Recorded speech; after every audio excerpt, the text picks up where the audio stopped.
valleys and over hills. It's a road course and it's a thrill. Look over yonder, there's a road race going on. In those Toyos, gremlins too, Capri's and Colts are just trying to keep that BMW behind them. Cars and drivers at their best, putting super coops through a chest. Green flags out now, hear their engines winding.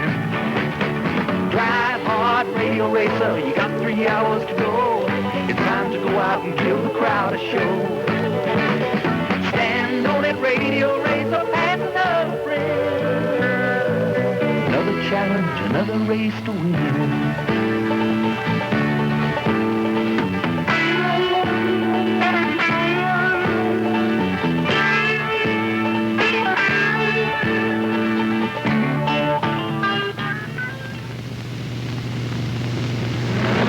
Racing the Radial Challenge is brought to you by the B.F. Goodrich Tire Company, makers of the Fixer. The Fixer is making the name Goodrich a lot easier to remember.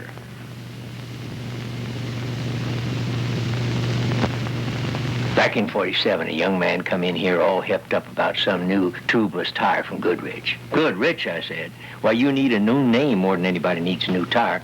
Threw him out. Darned if a few years later, tubeless tires weren't all the rage. Coincidence, I said. Except in 65, he come in with their newfangled Radial tire. Threw him out again. Now in 74, every tire company in tarnation screaming and yelling about their Radial tire. I'll tell you, that young man shows up again, I'll buy anything he's got. Well, Mr. Perkins, you may get your chance. We've just invented a new kind of steel radial tire called the Fixer that's actually designed to fix most punctures in the tread up to 1/4 inch in diameter. The Fixer from B.F. Goodrich, not Goodyear. It's going to make our name a lot easier to remember. Mr. Perkins, I don't know if you'll remember me, but... I'll buy it. You'll buy it? The Golden Lifesaver from Goodrich. We call it the Fixer.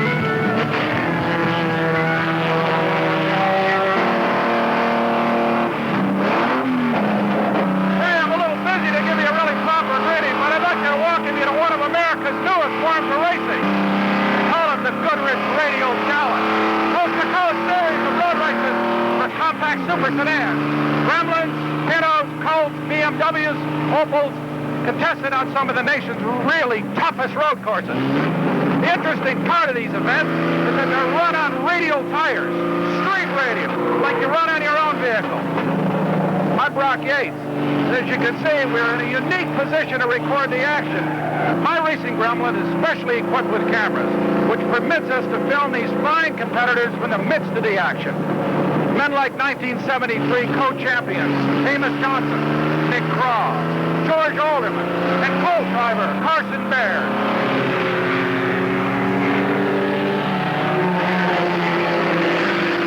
The Goodrich Radial Challenge Series opened with a 3-hour endurance race on the rugged Road Atlanta circuit in northern Georgia.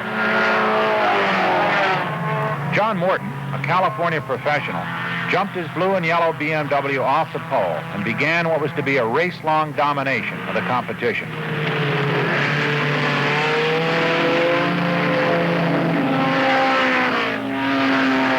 Amos Johnson and George Alderman kept their gremlins in the chase until being eliminated with engine troubles.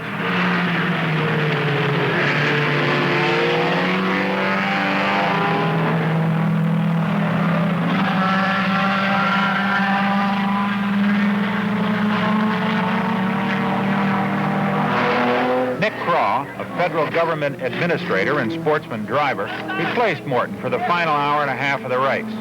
As he returned to the track, Craw knew that his job had been made easier by the mechanical problems that had sidelined or slowed most of his major rivals.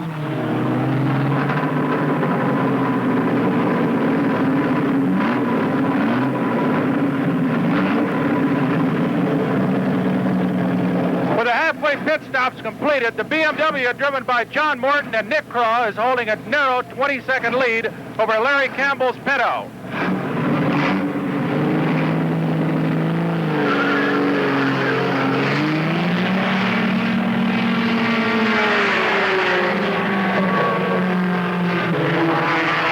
The Craw-Morton BMW was in perfect form, light and nimble, with excellent brakes and enough power to match the larger Gremlins in top speed. It sailed across the blind hills and around the winding corners of Road Atlanta in effortless fashion. Machines like this, safe, highly competitive, yet cheap to build and run, represent a new wave in professional motorsport. Many types of racing cars have become prohibitively expensive and so exotic that they bear no relationship to normal automobiles. But these racing sedans are relatively stock representatives of the new compact cars that are exerting such an enormous influence on energy-conscious motorists. Its Radial Challenge provides an excellent measurement of their performance.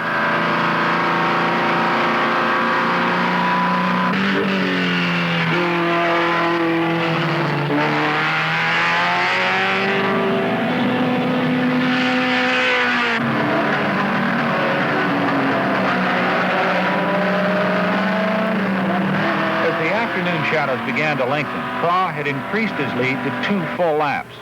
Backing off to the final stages to preserve the car, he still won the race at an average speed of nearly 80 miles an hour. So grind hard, radio racer, one more lap to go. Your super coupe sure gave the crowd a show. Now stand on it, radio racer, victory is your friend. Another challenge, another race to win.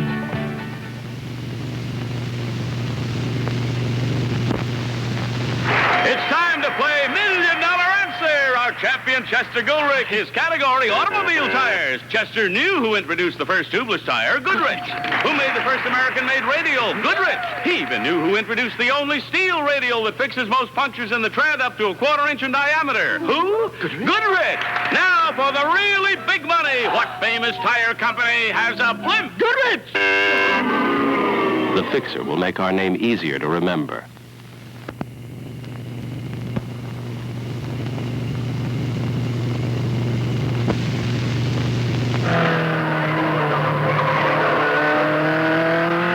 The second round of the Radial Challenge took place on California's splendid Monterey Peninsula, where a 100-mile event was staged on the short but demanding Laguna Seca track. Because a substantial percentage of the drivers had never seen Laguna Seca before, the first practice sessions were spent trying to solve the mysteries of the circuit. The Eastern drivers immediately found that Laguna Seca had a legitimate reputation as a tight, tricky racetrack, particularly on a twisty downhill section known as the corkscrew. It was here that the faster competitors quickly established an advantage over the rest of the field. It was George Alderman who found the quick way around Laguna. The soft-spoken car dealer from Wilmington, Delaware, won the pole and from the start appeared to enjoy a surplus of power and speed.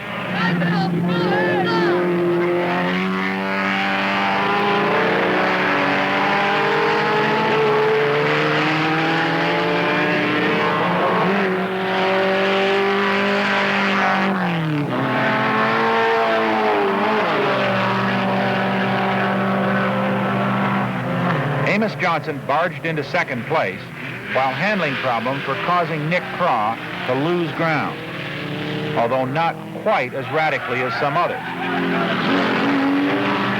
Once again, Amos Johnson retired early in the going, leaving Alderman with an insurmountable lead. But Carson Baird, flinging his little red colt around the track with singular ferocity, had rushed out of the pack to take second place. Powered by a smaller engine than most of its rivals, Baird's colt seemed to gain strength as the race progressed, but not enough to seriously threaten the leader.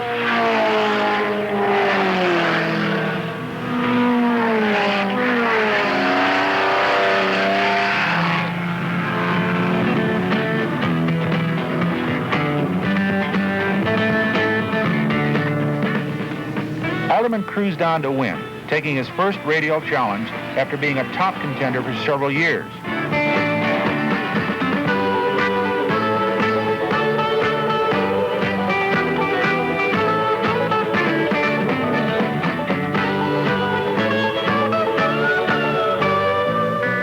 While the crowd's attention was directed toward Alderman, the second-place finisher was equally happy.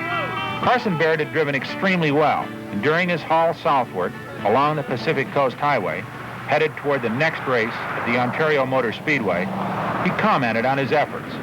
That second place must have felt pretty good after the troubles you had at Road Atlanta.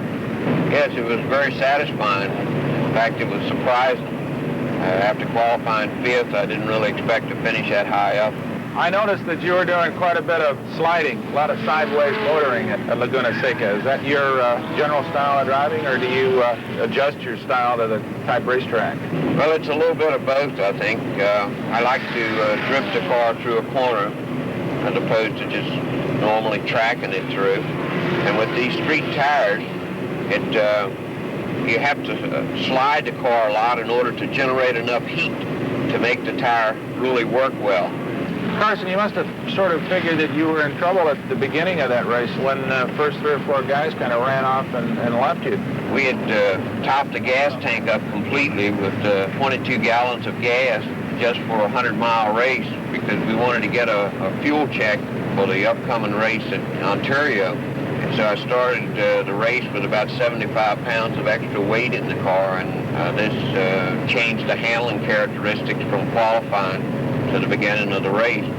But as you noticed, as the race progressed, the car began to handle better, and I picked the positions back up again. Well, now you're heading toward a virtually different kind of racetrack at Ontario, and I would think that your car, having a small engine, would be at a disadvantage down there. Have you made any sort of compensations for that? Well, I think it will be at a disadvantage at the faster track, but we have plans during the week to make some major changes in the car to hopefully make it a little bit more competitive on this faster track. Whereas Laguna Seca was tight and hilly, the circuit at Ontario was a collection of flat, sweeping bends spread across the infield of the giant speedway known as the Indianapolis of the West. The Ontario race would be 3 hours long and would begin in the late afternoon to end after the sun had set and the track was shrouded in darkness. During a break in practice, we chatted with Nick Craw about his car. What is the strong point of the BMW? Handling? I think mainly handling and reliability, whatever our rear ends hold up. This differential problem has just arisen this season. Is that right? Well, we had it a couple of times last year. As you know, I was leading Daytona the last race of the season. The rear end broke. That put us out. Actually, throughout the season, I destroyed a total of 6 rear ends. And we've destroyed 2 already this year. Nick, you're running very, very quickly with these small cars. What kind of mileage are you getting with them? Oh, I think in real racing conditions, we do very well to get 10 or 12 miles to the gallon, with allowing for some leeway also. After nearly 20 years of competitive driving, George Alderman was inclined to take his Laguna Seca victory in stride. Sitting along Ontario's pit wall, he discussed the modest cost of campaigning a racing sedan. How much could a man compete here in the Radial Challenge Series 4, realistically speaking, without obviously having the fastest, greatest car, but having a good competitive car and a good crew and being able to get to all the races? I think it would probably run between $1,000 and $1,500 a race. That's if you count the West Coast, both West Coast races if you're from the East Coast. And how much could you build a car for? Well, I figure you could probably build a car, if you didn't have to start, with a brand new car, you could probably build one for around $5,000 or $6,000. George, you're going to go the 3 hours alone. And at 42, does this imply that the younger boys can't handle that kind of distance? I notice most of them are going to share the drive with somebody. Well, I don't think it means anything particularly. 3 hours is, you sort of get your second wind, I guess, after an hour or so. It's not that strenuous to drive one of these cars. To everybody except George, the competition looked plenty strenuous. Following a spectacular 3-abreast start that saw Alderman, Amos Johnson, and John Morton take the green flag together, this trio struggled for the lead in the opening laps. Morton led briefly, then Johnson and Alderman elbowed their way in front. But once again, in the 3rd consecutive race, Johnson encountered mechanical failure and left the race to Alderman and Morton.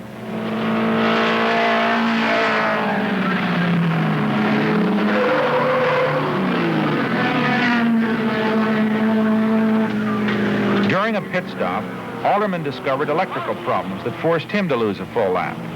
Then the Craw-Morton BMW broke, while Carson Baird's Colt was gaining ground. Trying to run the 3 hours non-stop on a single tank of gas, Baird clung to the lead ahead of several faster cars.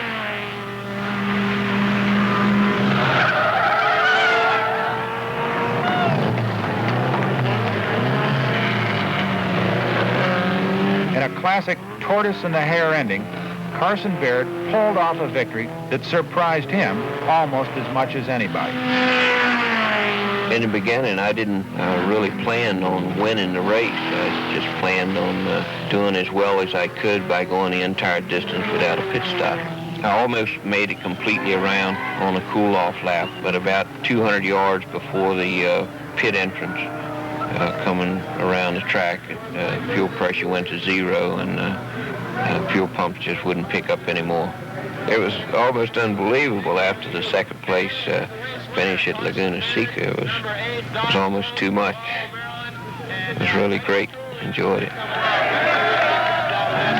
So grind hard, radio racer, one more lap to go. Your super coupe sure gave the crowd a show. Now stand on it, radio racer, victory is your friend. Another challenge, another race to win.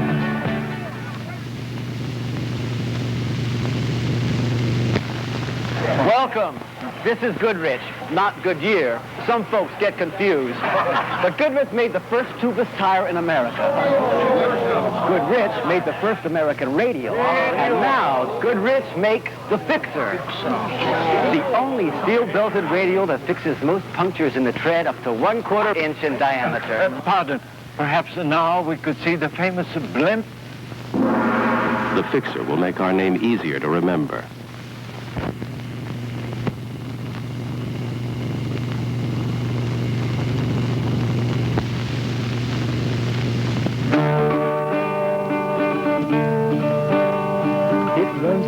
And over here,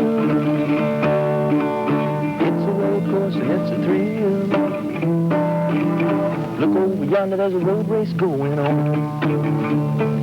Pintos, Toyos, Gremlins too. Freezing colds are just a few. Trying to keep Buzz Kaysen was one of the drivers entered in the 4th Radial Challenge, a 5-hour endurance race at Mid-Ohio. Like most of them, he wasn't a professional. In his particular case, he makes his living as a country and western musician. Nor was he in the points championship. He was racing for pure sport and faced few of the pressures borne by the leaders. George Alderman, Nick Craw, Carson Baird, or even Amos Johnson, whose first 3 races had been disasters. Amos, 3 races and no finishes. All the problems down here in the engine. What now? Well, we spent so much time on this particular engine. No one problem crops up again and again, so we have to just go back and go through everything in just an elementary fashion. Well, what do you do when you've encountered a string of bad luck like this? Do you change your battle plan at all? Well, it has a tendency to work on your mind, but this late in the season, of course, we are going to change our plan a little bit.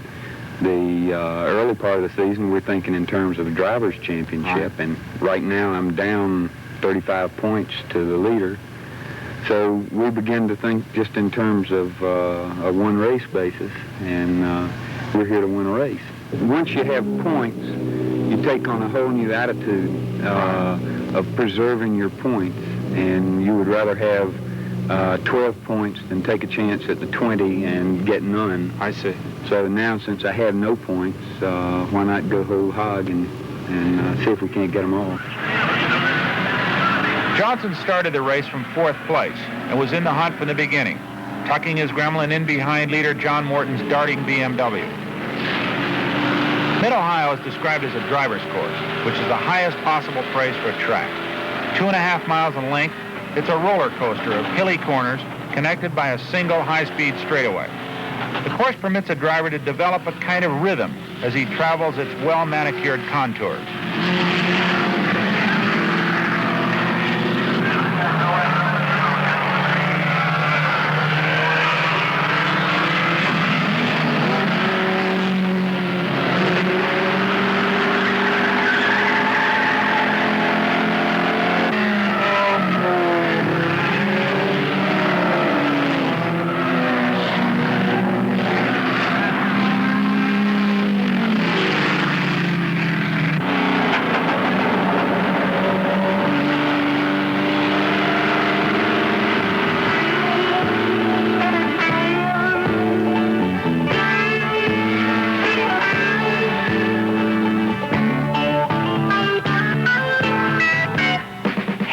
once you're feeling the heat. Your co-driver's ready to fill your seat. Fuel's low, better make your pit stop now. The front runners stopped at midpoint to change drivers. John Morton gave way to Nick Craw. Rising star Brett Lunger turned over the wheel to his old friend, Alderman, and Amos Johnson relieved his young co-driver, Dennis Shaw, and reacting to an ominous hint of future trouble, was forced to add oil to his engine.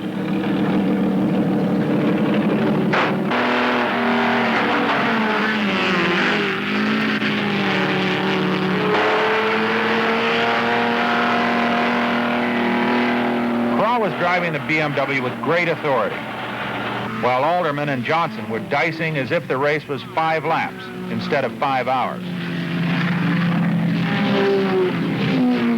Suddenly it was over for Nick Craw. He'd bent his BMW in a crash with a slower car and walked back to the pits to report the trouble. He blamed his brakes. It went right down to the floor. John said they were a little mushy, but he said they were, Yeah, they were paired. When I turned the front tire, they were paired in there. Right on down.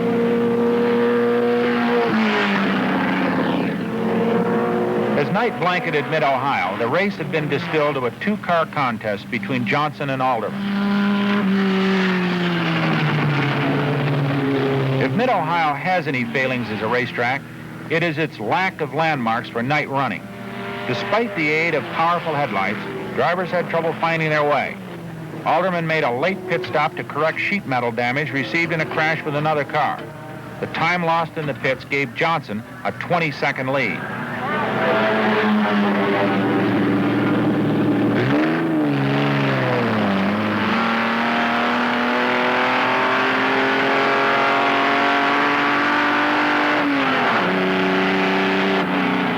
As the 5th hour ticked away, Amos Johnson rushed out of the darkness to take the checkered flag. But he'd won by the slimmest of margins. Limping into victory lane, he reported that his engine had failed as he'd exited the final corner. Another lap was impossible. Amos Johnson was a winner. He was still far behind point leader Alderman, but the series was far from over. Its first 4 races had seen 4 different drivers triumph. The competition was too keen to permit one man to dominate the racing. And for Amos Johnson and a multitude of others, this was their source of hope in their continuing drive for victory in the Goodrich Radial Challenge. So drive hard, radio racer, one more lap to go. Your super coupe sure gave the crowd a show. Now stand on it, radio racer, victory is your friend. Another challenge, another race to win.